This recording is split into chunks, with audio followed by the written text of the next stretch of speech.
Today we are in France to discover the Forest of Arenberg. This is the moment that everybody's been waiting for. This is the Arenberg Trench. It's a fight all the time. It's like a fight from start to the finish.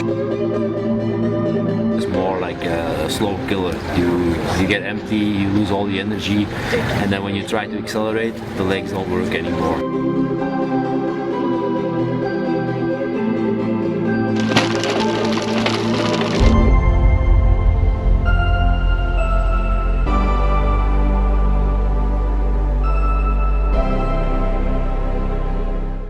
Yes guys, we are in the Forest of Arenberg, a 5-star cobble section, the most iconic one in the Paris-Roubaix. I'm just right in the beginning of the Forest of Arenberg. You see here the 400 meters of nightmare I've got ahead of me. And one of the things that makes it super tricky and decisive is not just the cobbles, it's also the gradient. The reason why the peloton is so afraid of Arenberg isn't just for the nasty cobbles, it's for the negative gradient too. Usually the cobblestones are in flat, but not in Arenberg. The first 500 meters are slightly downhill. When the peloton hits Arenberg, they go over 60 km per hour.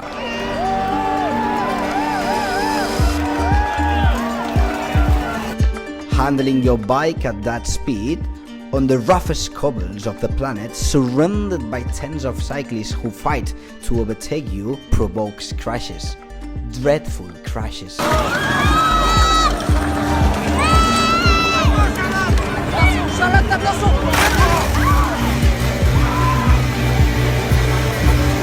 Arenberg isn't the place to win Roubaix, but is the place to lose it.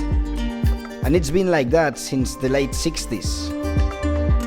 The time when the French cyclist Jan Stablinski introduced the Forest of Arenberg to the Paris-Roubaix organization. In those years, France was modernizing and many of the cobble sections of the race were disappearing. To preserve the essence of the race, they had to come up with new ideas, and Arenberg was the crown jewel. An old path built in the times of Napoleon. The neighbors used it to get to their workplaces in the mine of Arenberg. The bridge that Paris-Roubaix crosses in each edition of the race is a remain of that mine where the French cyclist Stablinski used to work before winning races such as Amstel Gold Race or the World Championship. So the Forest of Arenberg is dangerous, but also the organization, it doesn't help to make it easier. Because have a look on that. You see that next to the Forest of Arenberg, we've got a road path, perfectly for riding. But the organization of the Paris-Roubaix, they put fences just next to the road to make impossible for the riders jump on the road, and they must go through the cobbles. I mean, I stopped 1 second because what the hell is that? The cobbles are so bad. The separation between the cobbles is of 1 centimeter or sometimes even more. Yeah, so I'll show you. Between these 2 cobbles over here, I can put all my hand. Feeling I've got is that someone came here and spread all over the road cobbles without looking how to put it. I mean, if you compare with Belgium in Tour de Flanders, the cobbles are always hard to go through, but they follow like a pattern. I mean, more or less all the cobbles are the same side and are well put on the road. Not here.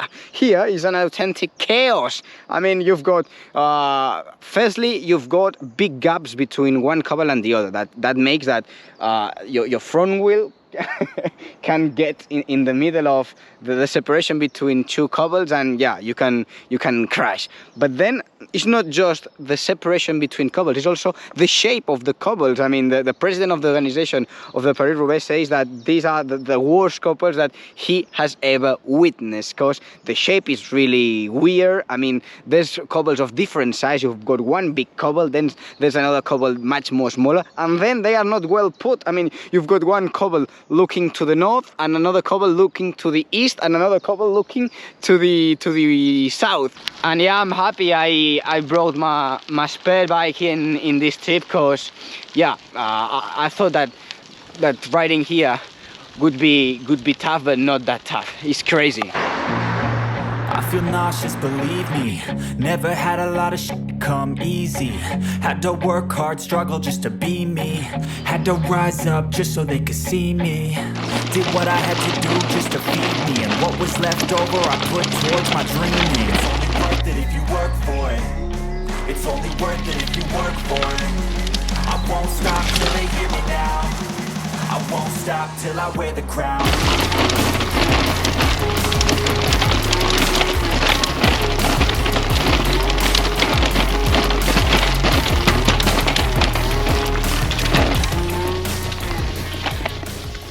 Yeah, maybe one of the most famous crashes that took place here was the Johan Musso crash.